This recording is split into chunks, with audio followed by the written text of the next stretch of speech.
Kwa hiyo hili ndio eneo hili, na huu ni mkondo. Hapa ndipo ilikuwa nyumba hii. Ilikuwa nyumba ya vyumba vingapi? Chumba na sebule. Naona kama hapa hiki hapa chumba. Mama alikuwa imeishia kama chumba na sebule. Walikuwa watano. Kwa hiyo mmoja ndiye alipanda juu ya mti. Ana umri gani? Kwa hiyo ni wazee walikuwa wanaishi na wajukuu zao. Okay.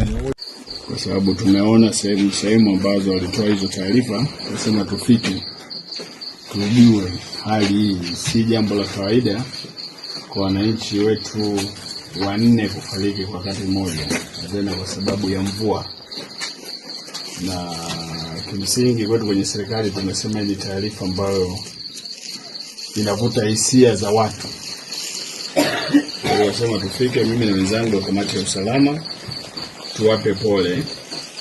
Lakini kama serikali sasa kupitia kamati ya maafa ya wilaya waanze sasa kufanya tathmini ya kina ya nyumba za eneo hilo na kuhakikisha watu wote wanatoka kwenye eneo lile.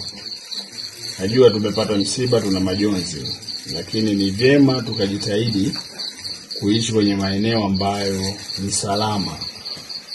Tumekuwa na tabia binadamu, tukiambiwa huo ni mkondo wa maji, tunasema maji yanakimbia watu. Sasa leo tumeona wenzetu wamepata athari hii. Tumefika pale walipokuwa kiishi nyumba ile. Ukimweleza mtu kwamba jana kulikuwa na nyumba hapo, hawezi kukuamini. Sawa? Hawezi kukuamini kwamba jana kulikuwa na nyumba hapo. Lakini kwanza ni wale wa maeneo yale kwanza pia wamshukuru Mwenyezi Mungu kwamba imeweza kupitia nyumba moja, lakini nimeona maeneo yote yale ni hatarishi.